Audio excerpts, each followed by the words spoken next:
Welcome to this White Coat Investor Real Estate webinar. I'm here with the team from MLG Capital. We have Nathan Claiborne, the Senior Vice President of Business Development. We have Steve Kelly, the Vice President of National Accounts. And we have Lindsay Collings, the Vice President of National Accounts as well. Thank you, everybody, for being with us for this webinar. Thanks, Jim. Excited to be here. Thank you. Okay, so as with most of our webinars, we're going to follow the same format. We're going to start with the presentation, and then we're going to move into a Q&A section. And so let's go ahead and pull up the slides, and we'll start with the presentation. All right. Well, thanks for joining us today, everyone. We're excited to share with you. We really appreciate our relationship that we have with the White Coat Investor Group. And we're going to talk a little bit about MLG Capital, some of the exciting things that we have going on corporately here. And then we're going to jump into Fund 7, which is our current offering, give you some details on what's available to invest in today. And then lastly, and potentially even most importantly, we're going to just do some education on what we're seeing in the broader real estate market. There's a lot of interesting dynamics at play today. And so we are going to jump in and share a little bit about our interpretation of all of that's going on. First, I'm going to kick it. My name is Nathan Claiborne. Like Jim mentioned, I'm a Senior Vice President leading our sales team and business development here. I'll kick it over to Steve and Lindsay to introduce themselves and kick off the presentation today. Yeah, nice to meet you guys. I'm Steve Kelly, been with the group 8 years, and nowadays spend my time working a lot with our investors, particularly what we call national accounts, which is different strategic relationships like the White Coat investor, as well as others across the country. Hi, everyone. I'm Lindsay Collings. I'm also a vice president at MLG, focused on national accounts, just like Steve. So very much focused on investment groups, just like the White Coat Investor Group. So a couple things we want to talk about here today. We'll give you kind of an overview quick on MLG for anyone who's not familiar, a couple corporate updates since the last time we've done a webinar like this. We'll review just how much investment activity the White Coat Group has had with us recently. Fund 7 is what's open now, so we'll get into that in terms of product details, different things we're trying to accomplish within the fund. And then towards the end, Nathan will give an overview of just our view on the multifamily market. That's our preferred asset class. So lots going on like he said. And then we'll have some time for some questions. So just to give the background on MLG Capital, we started as a firm in 1987, based in Metro Milwaukee, Wisconsin, but offices in Dallas, Sarasota, and Denver. So large scale group with about $7.68 billion in assets under management, and have done about 43,000 multifamily units that we've owned all time. So just want to give some context as to the scale of our group. And then one other fact that goes along with that is not only are we an owner of real estate, we also are the manager of a lot of our real estate. So we're vertically integrated with different property management affiliates in other areas of the country. Yeah, let me stop you there for just a minute, Steve, and point out how remarkable this is.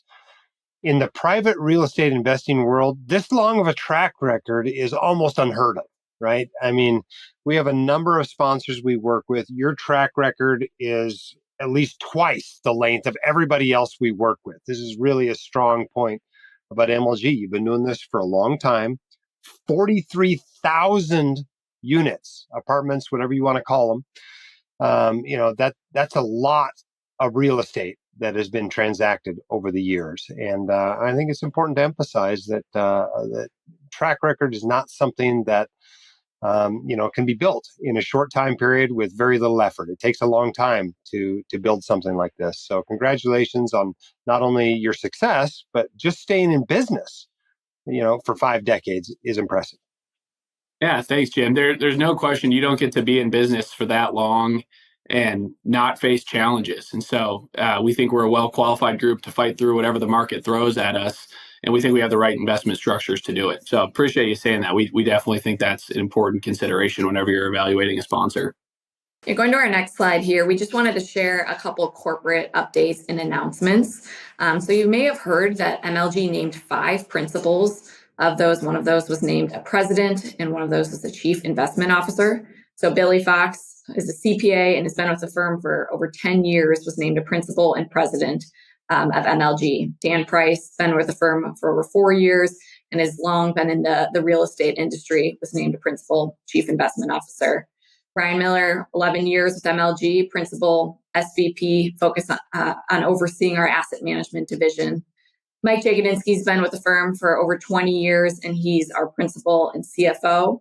And then Rick Reuter, who's a CPA, been with MLG for over 10 years, is a principal and also our head controller.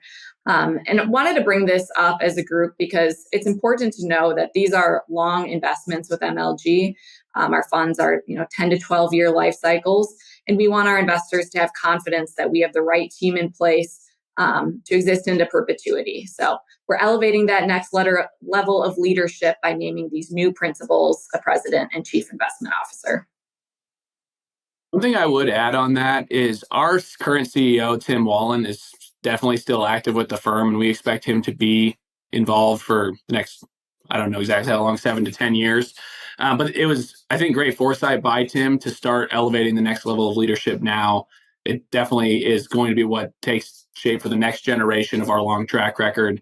And we want to make sure that our investor partners feel really comfortable with who they're partnering with. So I think this is an exciting move and hopefully be an opportunity for the White Coat investor group to meet a lot of these guys here in the near future. Other corporate announcements that I wanted to hit on. MLG's partnered with a managing broker dealer that oversees the sales and marketing of MLG offerings. And this is really to ensure compliance with FINRA. So I wanted to bring that up. And then this, just let you know, this does not impact the process or how we manage real estate or anything like that. It really just ensures that we're adhering to the latest securities regulations, which are ultimately designed to protect our investors. So with that, there's going to be minimal changes to your investor overall experience. We will need investors to complete just a brief suitability questionnaire when they sign subscription documents, and we will provide additional disclosures. But overall, this is really a net positive for our investors. So you likely will not notice any difference, but just wanted to make everyone aware that we are continuing to make sure that we're compliant with all of the great regulatory bodies. Yeah, I also wanted to talk about how much the group has invested with us recently. We had a couple investors in our Fund 5, which closed out kind of spring of 2022, and then later in 2022 launched Fund 6. Really started to work with the group a bit more and have $25 million in commitments from the group since then. So really appreciative, really thankful for the partnership here. Want to continue to bring quality investments your guys' way and produce content that is educational and informative and helps you make good investment decisions. And then in Fund 7, since we started a little bit earlier this year, a couple commitments that have come in so far as well. Yeah, I'll just reiterate what Steve said. We're so thankful for the partnership we have with the White Coat Investor Group, and we take the responsibility of stewarding our investors' capital very seriously. So it's a long-term partnership. We do view it as a partnership. We're thankful, and we're going to continue to steward that capital well. So Fund 7 is the latest and greatest going on at MLG. We started this fund in February, so just getting started here. It's similar to other funds if you've experienced Fund 6 or prior with us, but just to go over some of the details on the framework of it, we're targeting to raise $400 million for this fund. We do have the ability to go up to $450 million if there's demand beyond that. That's similar to our most recent fund, Fund 6, which closed out at about $384 million. So a little bit higher target here. With that $400 million, we're trying to get diversified across usually 25, 30 different investments. And we can talk in a little bit about just where and what that looks like. Continue to make quarterly distributions out of cash flow, as well as later in the fund, there's value appreciation that can be realized in the European waterfall structure, which is a 8% cumulative preferred return, then a full return of capital, and then a 70-30 split, which means 70% of any additional proceeds to the investor, 30% to MLG. And through our partnership with White Coat, we actually offer improved terms to that back end where members of the group get a 75% back end split, which is a 5% increase, and MLG at 25% if the group collectively invests $5 million or more. And then new in Fund 7 is an additional tier. So if the group gets to 30 million, as they were close to in Fund 6, those terms will be further improved to 77.23. So happy to offer that and continue to show our support of the partnership with the group here. A couple other terms, the asset management fee, 1.25%, that's based on invested equity, which is also just important to note. Our debt strategy, try and be in kind of the low to moderate leverage point. So usually we're in the 60 to 65% range on a loan to cost basis. And then we're legally constrained to going above 70% as a fund. And then the last thing is the minimum investment is $50,000. That applies whether you're investing with a taxable account or a retirement account. We do have options. You'll see at the top of the screen here, private fund and dividend fund 7. Really, those are structured as different entry vehicles, depending if you're looking for passive losses and some of the tax benefits, or you're investing with a retirement account. And I think we have a slide on that in just a sec too. Yeah, so just first focusing on what we buy.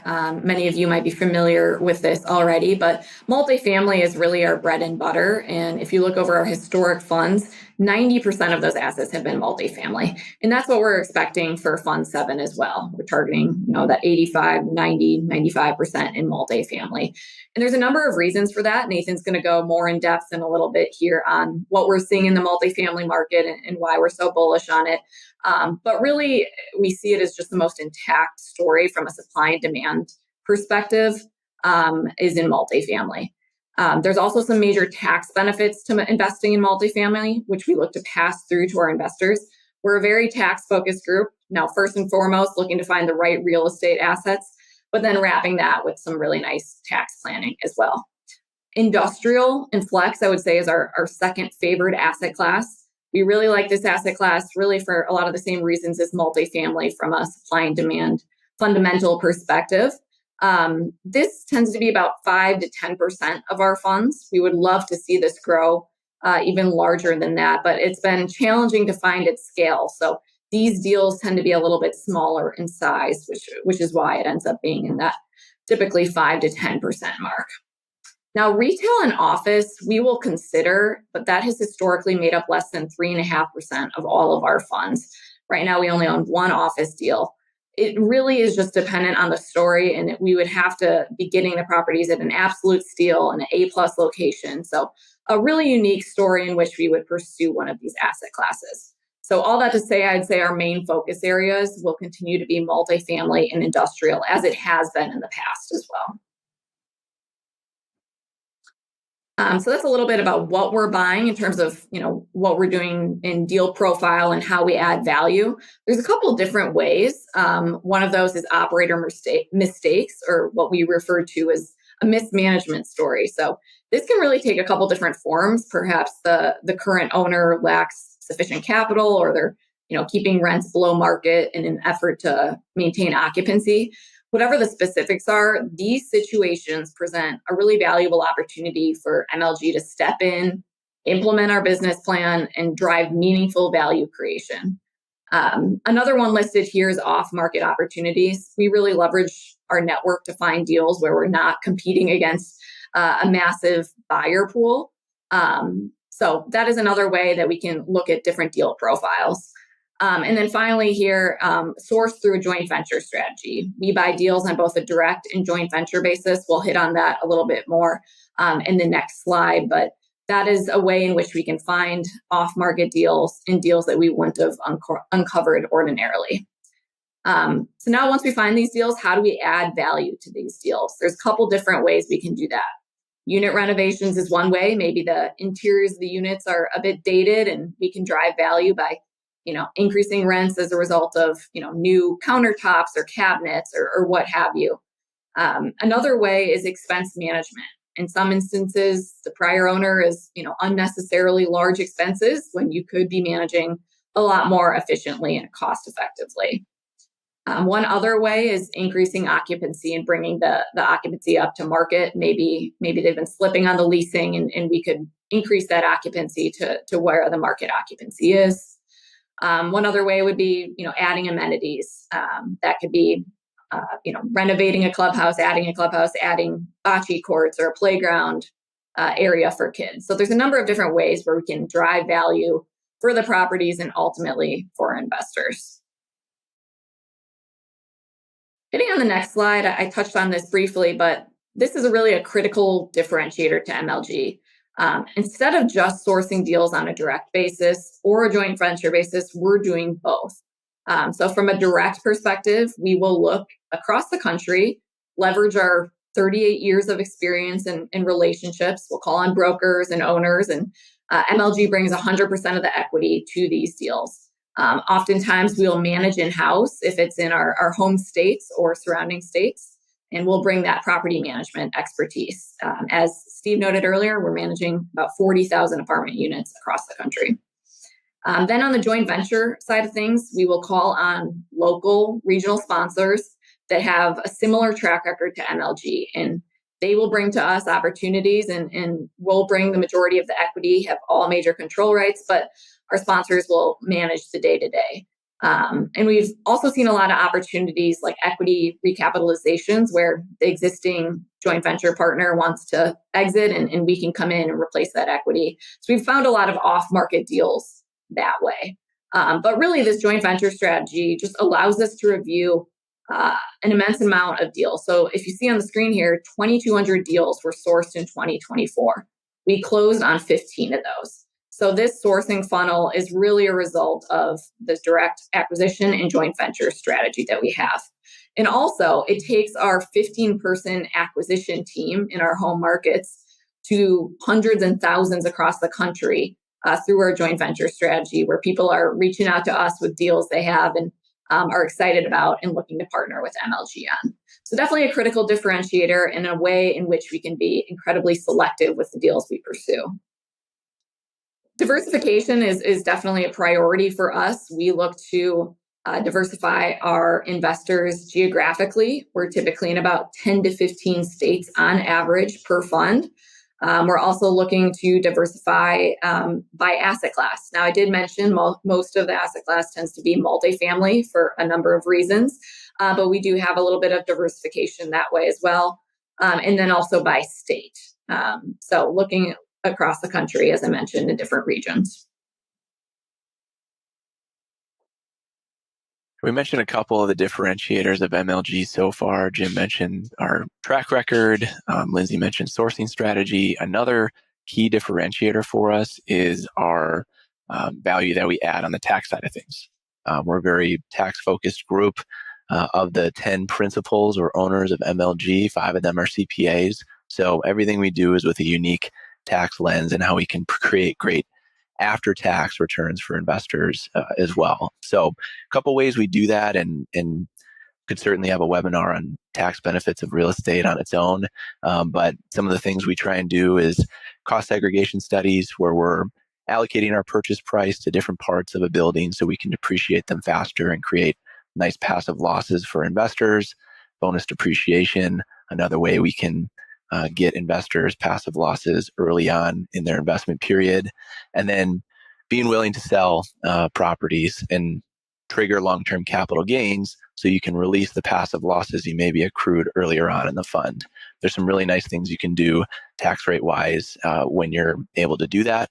But really the punchline here is the funds that we structure are very tax efficient. You can realize some pretty substantial passive losses early on and then utilize those against other sources of passive income in your portfolio or carry them forward for gains you might have in our fund later on.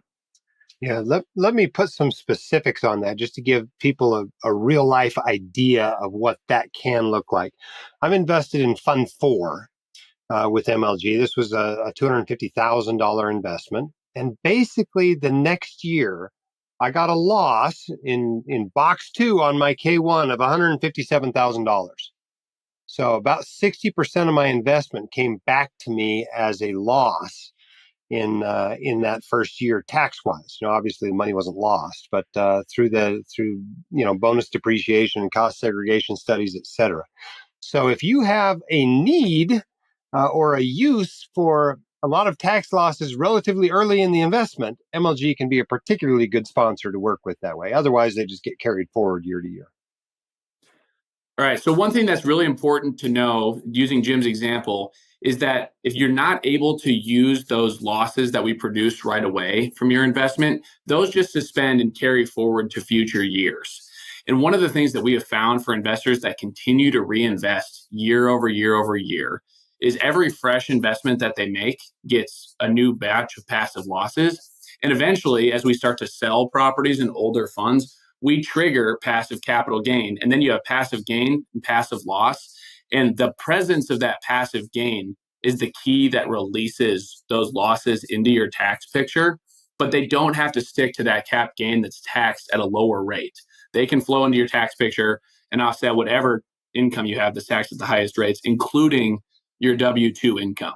And here's the punchline that's been really powerful as we've looked at people who have had this continued reinvestment over time.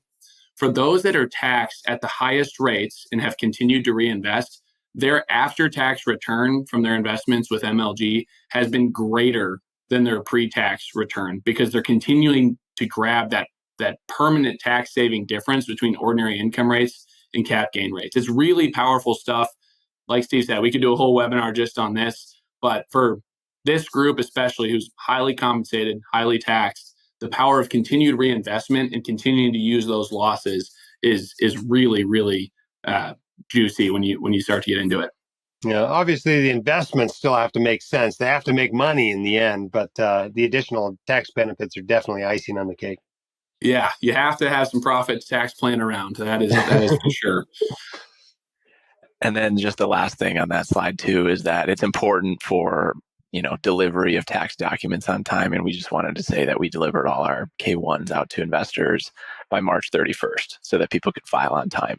I know that can be different across different sponsors, but we work really hard on that. We send out, I think, several thousand K1s every year, and that's important to investors. We talked about a little earlier, there's kind of two entry vehicles into Fund 7. We have Private Fund 7 and Dividend Fund 7. From a high level, they're both invested in the same portfolio of properties, same targeted returns, same fee structure. The difference comes down to the tax treatment of the distributions. And really, this came about, and the reason we started the Dividend Fund is we saw a demand for investors wanting to use their retirement accounts. Normally, if you use a retirement account to invest in direct real estate, you could be subject to UBTI. So we created a structure that kind of better accommodates that. Distributions flow through a non-traded REIT. The income's treated as dividend income instead of rental income. And so that helped mitigates that risk for people investing with retirement accounts.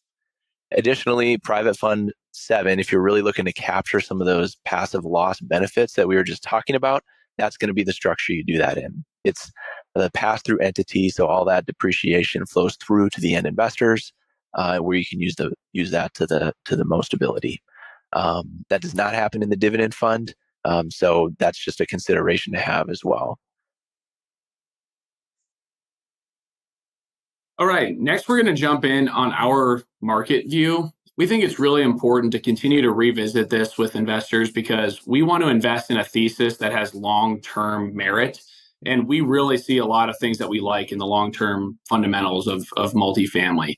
Some of this, if you've heard us talk or if you've read our updates, it's probably going to sound like a broken record, but we think it's really, really important to understand. And the conversation is really going to center around two concepts. One is the operating component of the business right now, the supply and demand of the actual real estate market, but then also the capital markets, right? The supply of debt and equity and how that impacts the opportunities that we're seeing today. So jumping in, the headline of what's gone on recently is there have been historic levels of new supply for really the last 2.5 years. This is entirely a function of very low interest rates in 2020 through 2022. Everyone was able to make sense of doing development deals. And at the time, debt was cheap. And that was really what fueled a lot of developers getting things done. And equity was cheap at the time.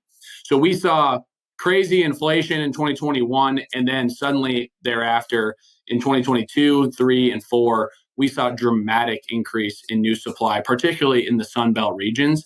And you can see the way that played out here. And this is a graph that shows occupancy and rent growth.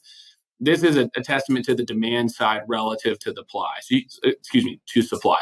So you can see in 2021, rent growth spiked, vacancy was way down, and then over time that flipped as all these new apartments hit the market.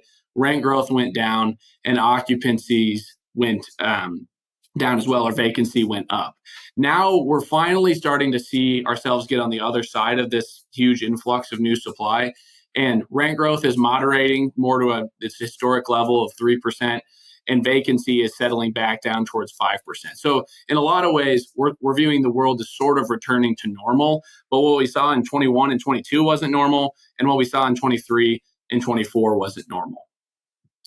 That said, the demand drivers for multifamily have been incredibly powerful and continue to be, and we don't see that changing as we look forward.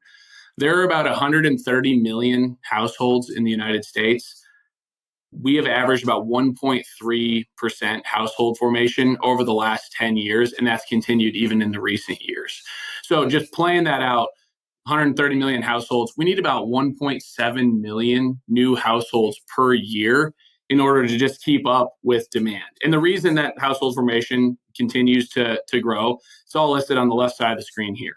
There's an aging population, people are getting married later, there's unaffordability in single family homes, and the combination of that with student loans being more burdensome, people have to stay, they're still renting and they're not moving into single family homes as much. And then you just have the kind of machine of population growth that we see in general. All of that's giving way to the 1.7 million households of new household formation per year. Generally speaking, about 2/3 of that has been single family homes, about a third has been apartments. I think that's shifting more towards apartments as single family homes become more unaffordable. But that means you got to produce 500,000 to 600,000 new apartment units per year just to keep up with the demand. And so the demand side of the equation is incredibly strong, and we expect that to continue. On the supply side, we kind of talked about this already. You can see there was a long period of time following 08, 09 where the new supply was very low relative to historic averages. And just recently, we've finally seen that peak above the long-term historic average. That line across the middle is the historical average since the year 2000. Now, the reason that we felt some pain is because it was so much, so fast. And it was very concentrated in high growth markets, particularly across the Sun Belt, where they saw historic levels of new supply. And in those particular markets, it was hard for demand to fully keep up. And that's where you see some pain in occupancy, some pain in rent growth overall. But here is where we think the story really starts to turn into today being an exciting buying opportunity. As a fundamental principle of investing, we believe you should invest through all cycles. But we think there's some unique tailwinds that are going to be behind us in the next couple of years. And this slide really starts to get at that. You can see in recent years, we have seen massive numbers of new construction starts. And that's what's shown here on the screen. You can see these years of historic levels of new supply. But as interest rates have gone up, as the availability of capital has gone down, and as costs have gone up, construction costs are significantly elevated and continue to trend that way. Talk about tariffs only throws gas on that fire that things might get more expensive really quickly here. We are seeing new unit starts dramatically down. And that's going to mean in 2 years from now, when the projects that are starting today would be delivering, there is going to be significantly less supply in the market. And we think there is an incredible opportunity because of that. We can buy today in a period of little bit excess supply. You're buying at higher cap rates on actually lower operating incomes because you have a little bit more vacancy, a little bit more concessions. And over time, we expect that to stabilize. And we think deals that we buy in today's environment are going to be really attractive. A couple other things on just the supply and demand equation factors that impact it.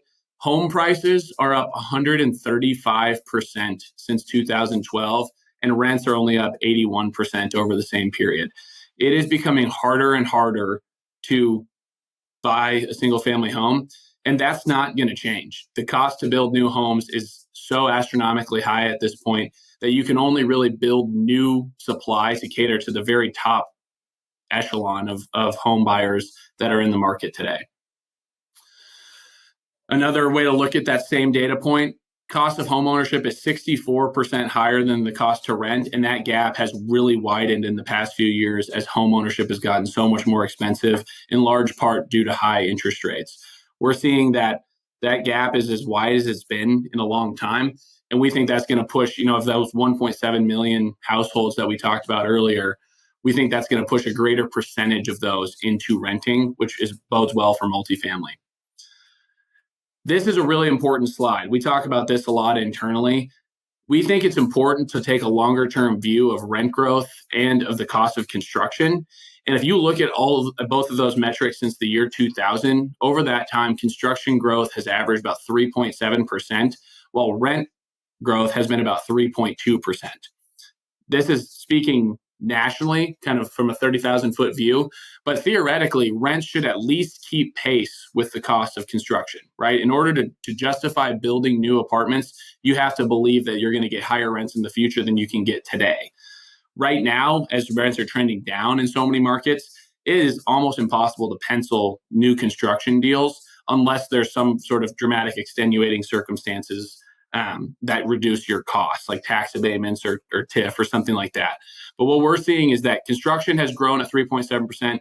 We actually think that there's more room for rents to catch up because, in theory, rents should always at least keep pace with the cost of construction. A couple other things to note: the gaps between asset classes are as wide as they've been. We think there's a lot of opportunity for value add strategies. And what that's look like for us today is we think there's an opportunity to buy nicer, newer, call it early 2000s, even to like 2015 vintage product, where it is dramatically less expensive to rent those units than it would be the brand new stuff that's being delivered. And we can employ a lighter value add strategy to close the gap between the brand new and the pretty new. And at post renovated 2008, 2010 vintage property, looks and feels not that different than the brand new stuff, but it's still a meaningful gap that we can capture some of. So you can see the way that gap closes here. One other thing that we've noticed in the Class C renter type demographic, that renter got hurt very badly by inflation. In theory, these are renters with just a little bit less cushion in their financial picture. Rent went up very quickly, as did everything else in life. And that asset class has really started to feel some pain as those renters just can't afford to pay for their life in this new world that we're in. So we're generally staying away from the Class C apartments and really more focused on that B to A conversion or a little bit nicer, newer properties in great locations. Last thing to say here: rents have grown more than the median household income, especially in certain areas. And so you have to be very careful about where you're investing. You have to be aware of legislative risk, if there's any rent control that's been proposed by municipalities. And then you also have to know that you're investing in the right locations within a market.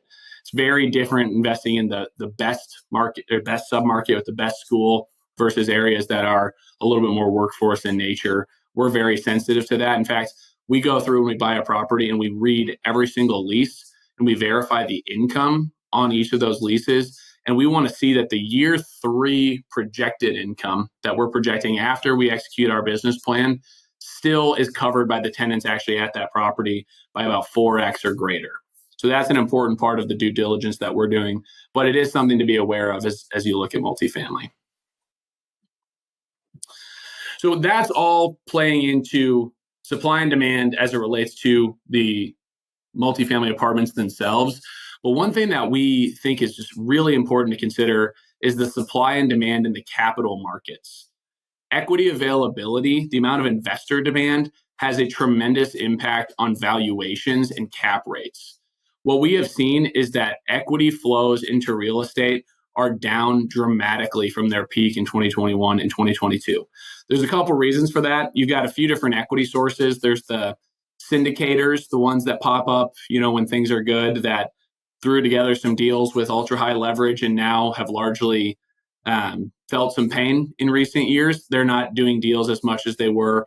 But more meaningfully, we're seeing the large asset allocators allocate meaningfully less to real estate than they were a few years ago. Their bond portfolio got crushed when rates ran in 2022, and they had to reallocate to maintain their allocation away from real estate to their bond portfolio. And here's how that's played out. This shows it well. In 2021, the large private REITs allocated just over $34 billion to private real estate. That number was $33 billion in 2022. In 2024, that number was $6 billion. That's an 82% decline from these large allocators. When that amount of equity leaves the market, one, it means there's incredibly less competition on the buy side that we have to face when we're bidding on deals. But two, it makes it a lot harder for a lot of people to capitalize their deals, both in development and on the acquisition side. We think there's a real opportunity to buy today because we're not facing as much competition. And let's go back and put it all together. If you think about buying today at a higher cap rate, because there's less competition, it's higher interest rates, so you have a higher cap rate going in, but you're capping an income that is depressed due to lower occupancy and lower economic occupancy, which means concessions or delinquent rent, things like that, you're actually paying a significantly lower price for that asset. And we think that the operational tailwinds in the next few years are going to be dramatic, and think there actually could be a real snapback, both in terms of occupancy and rent growth. So capping lower income at a higher cap rate today, we think is going to bode really, really well. This shows the same data, but one thing we wanted to point out that the reduction is not a result of redemptions. That drop from 34 billion to 6 billion is not a factor of redemptions, even though there has been significant redemptions as investors within those large private REITs are allocating away. So I kind of just hit on some of the punchlines here, but they're really interesting stories to evaluate in multifamily right now. Historic supply deliveries creating softness in occupancy, reduced rental rates, and lower NOI. But we see a long-term supply and demand picture that we want to invest into. We think it's a really compelling time to be investing. You're doing it with less competition. And we think that the pricing we're going to pay today is going to bode really well in the future. Specifically, we want to invest in assets that are going to be well positioned to capture the attention of the large institution when that capital comes back. Maybe it doesn't go back to 34 billion, but even if it goes from 6 billion to 20 to 25 billion in the next few years, that capital is going to come back and they're going to be looking to invest. And we want to have assets to sell to them when things start to get really hot again. So we're continuing to look for those types of opportunities. And as Lindsay mentioned before, we think real estate's always investable because there's human error. People are making mistakes, and it's our job to go out there and find those mistakes and take advantage for the benefit of our investors. I think that's really all we have on our market view, what's available, what's going on with MLG today. Any questions that we can answer for you, Jim? Yeah, let's move into the Q&A period. Nice job on the presentation, guys. I've been invested with MLG, I think, since 2020 in Fund 4, and it has done well. It's performed well despite being invested across this period. One of the beautiful things is, when you're in something for 10 to 12 years, then there probably is a period that's not so awesome during those 10 years. And there probably is a period that's pretty awesome during those 10 years. And so that's the beautiful thing about a longer term investment. I think the biggest question people have is one of the benefits in investing with MLG is you have this option to invest in the dividend fund. You can get, for lack of a better term, a K1 fund and a 1099 fund. And I think a lot of people, it's a little bit hard for them to decide which way to go with that. I mean, with the K1, you've got the benefit of, getting all those losses to use. You have the downside of it comes a little later in the year, and, it may involve filing in multiple states, et cetera. The 1099 fund, you don't get those upfront losses that you can use. And, but you don't have nearly as much tax preparation hassle. Your tax preparation costs will definitely be less. How would you advise somebody that's trying to decide which one of these ways to go? Do you see it simply as, are you investing in a retirement account or not? Or do you think there's more to it than that? Yeah, that's a good question. I always encourage people to ask their advisor, their CPA, 3 questions as it relates to this decision. The first is simply, what's it going to cost to do the multi-state filings? Some CPAs will charge you a couple $100 a state, and then you add that up over 8 to 10 states. That can get pretty burdensome to your overall tax prep costs. Some CPAs don't charge that much at all. So the first thing you need to know is, what kind of costs am I looking at? The second thing you need to ask your CPA is, how beneficial would passive losses be in my tax picture? And talk through a couple examples. If you're a surgeon, and let's say you make $1 million a year, but you don't have any other passive income, you might not have an immediate use for these beneficial losses. And that is worth taking into consideration as you consider this question. By contrast, if you're making $50,000 a year of passive income and you invest $100,000 in our fund and get a $50,000 loss, you could have immediate $20,000 tax savings in that first year, 40% of that 50,000 right away, even with a $100,000 investment. So it really depends what's going on in your tax picture. And that's why you need to ask your CPA, how beneficial would these losses be to me? And then the final one that I think is worth thinking through is, how much am I looking to invest, both in this immediate moment, but also as I consider this strategy for the next few years. If you're going to do a one-time $50,000 to $100,000 investment, we'd be very grateful to have you. But there is definitely a more punitive impact of that, couple grand of additional tax prep costs to consider, versus if you're going to get to $1 million over the next 3 to 4 years, then the scale that you start to achieve on the tax benefit size starts to meaningfully outweigh the additional tax prep cost. And as I mentioned before, especially if you're going to be continuing to reinvest and make this just a part of your portfolio for the next 15 to 20 years, we think that's the best way to do it. Then you're really going to want to think hard about maybe potentially dealing with the tax prep costs in the early years, because the savings down the road will be greater. So how much does it cost? What would these losses do for me? And how much am I going to invest both now and in the near term? Yeah, and the nice thing is, in the early years when these losses exist, you often don't have to file in all those states. It's one of the more complicated things about filing a return, but you have to actually have a certain amount of income in that state before you have to file in it. So oftentimes it's the later years of the fund that you end up having to file in those states, not so much the early ones. Let's talk a little bit about liquidity, right? I mean, this is a positive and a negative, not having the ability to just take money out of the fund willy-nilly whenever you want allows the fund managers to do a little bit different things with that money, which may be beneficial to you in the long term. But let's talk about what you see as having, a 10 to 12 year length of time with this money to do with it that you might not be able to do if it were a more liquid investment. So it's helpful to kind of think about these funds from like the total timeline. And there's a couple different checkpoints. We say 10 to 12 years overall. The first 2 years is where we're actively raising and deploying capital. So we're getting commitments from investors, but then we're deploying those into the portfolio. So building the portfolio from years 0 through 2 or 3. Then usually by about year maybe 4 or 5 is when we start to see certain properties sell. So you might get some liquidity back. If we're selling assets and getting liquidity back, it'll start to kind of chip away, usually from years about 4 through 8, until you've had all your capital returned. And then hopefully, if we're performing well, there's plenty of properties in the portfolio, even after you've been made whole on your investment.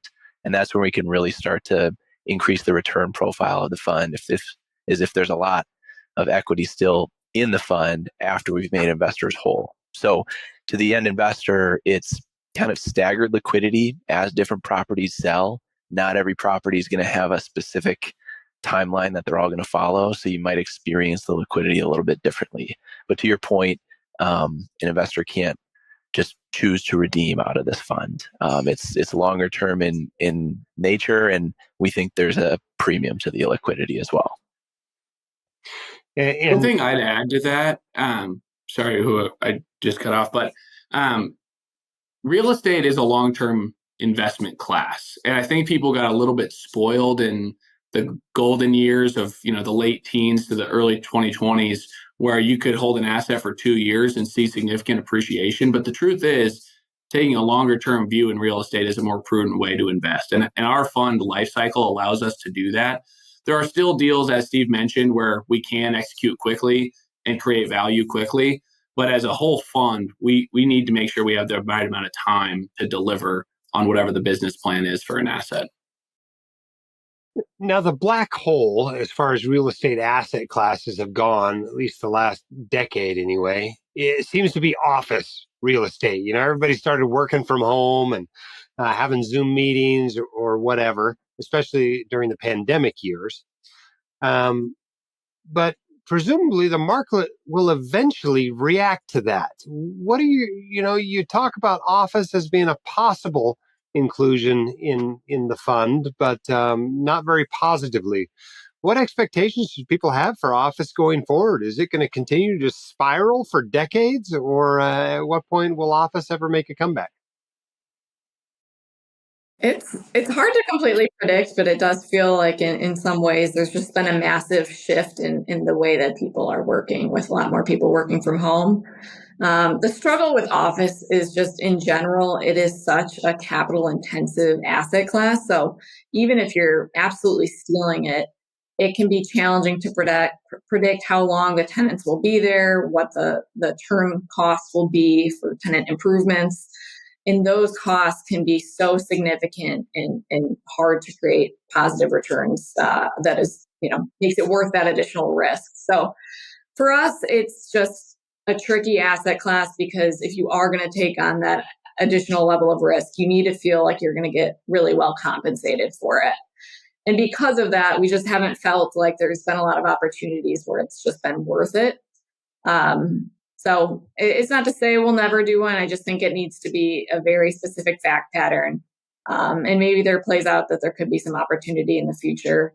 We've seen a lot of plays where developers are trying to reimagine office into multifamily. That I think has been proven to be a challenge. Just with the bones of office, does not always lend itself to being multifamily units. So there are some people out there trying to find ways to make money in the office space, but so far it seems to be a bit of a challenge. So we'll see where the market goes, and we continue to keep an eye on things. But for right now, definitely not too bullish on it.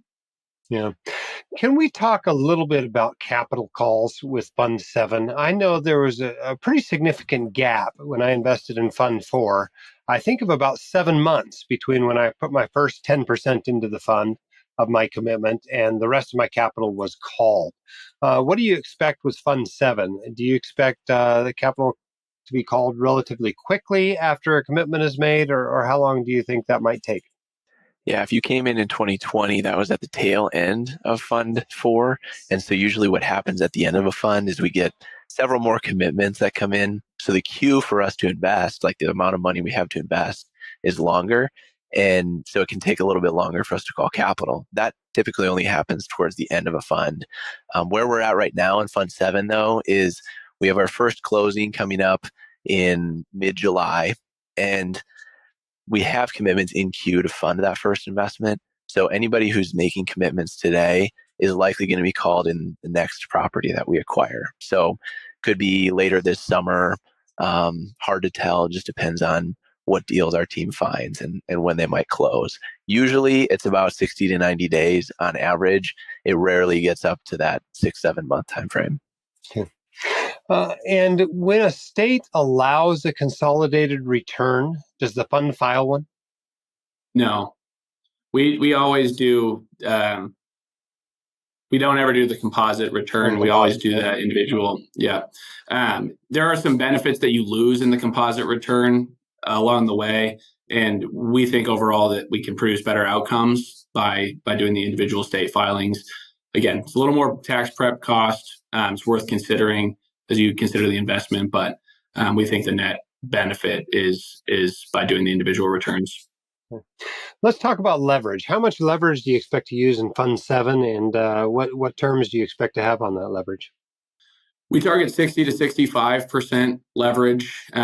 We generally stagger the maturity of that between 5, 7, and 10 years. So, on average, generally we're in that 6 to 8 years of term on our debt.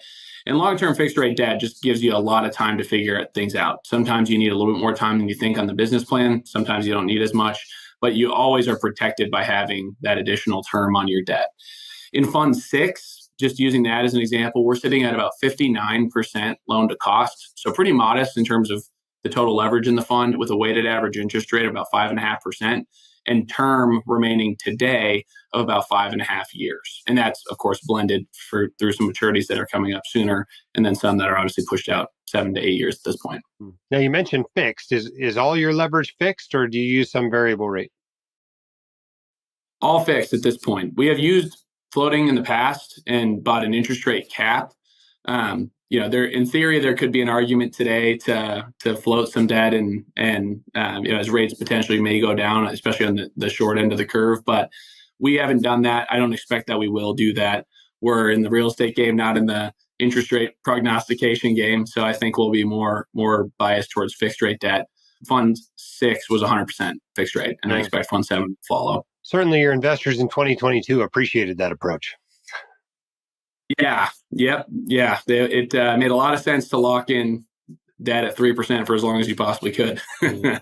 Are most of the multifamily properties you're buying for these funds, are they bought with a value add strategy, or there's some core and core plus properties in the fund? What's the typical approach? Yeah, we always look for ways that we can grow the net operating income. So I tried to hit on that earlier. We're looking for either unit renovations, expense management, adding amenities, what have you, or just even marking rents to market if they're well below market. So it can take a couple different shapes and forms, some more extreme value add deals than others. Definitely more in the value add to light value add space. So targeting net 11 to 15% for the fund. So definitely not like a full core focus. Yeah. And you mentioned the dual strategy with direct acquisitions versus joint ventures. How does that typically break down? How did that break down in Fund 6 versus what you expect for Fund 7? Do you expect most of the properties to be direct acquisitions, or most to be joint ventures, or any way to predict that, or at least tell us what happened in Fund 6? Yeah, it swings back and forth between 60-40, 40-60. So it's usually relative parity across the two. I think Fund 6 ended up a smidge higher on joint venture deals, where it was about 60-40 in favor of joint venture. We're sensitive to that. Obviously, we don't want to do all of one strategy, but it's actually played out pretty close to, in that 20% range. Okay, very helpful. Well, thank you so much for your time today. Doing this webinar. Those who want more information about investing with MLG, you can get that at whitecoatinvestor.com/MLG. They're raising money now for Fund 7. The more money raised by White Coat investors, the better your terms become. And so I find this pretty attractive, right? It's a long track record. It's a long-term approach. It's a reasonable amount of fixed leverage they're using here. It's a diversified portfolio. You get the choice of, getting a whole bunch of losses on your K1 early on versus having a little bit less hassle with the dividend fund. Lots of options with MLG. What have we not talked about today that maybe we ought to mention for our investors? I guess the only other thing I'd add is we have some unique solutions for those that own real estate and are looking for a tax-efficient exit. If that describes you, reach out. We'd love to share more. Okay. Thank you so much for your time. Thank you. Thanks, all. everyone. The hosts of The White Coat Investor are not licensed accountants, attorneys, or financial advisors. This podcast is for your entertainment and information only. It should not be considered professional or personalized financial advice.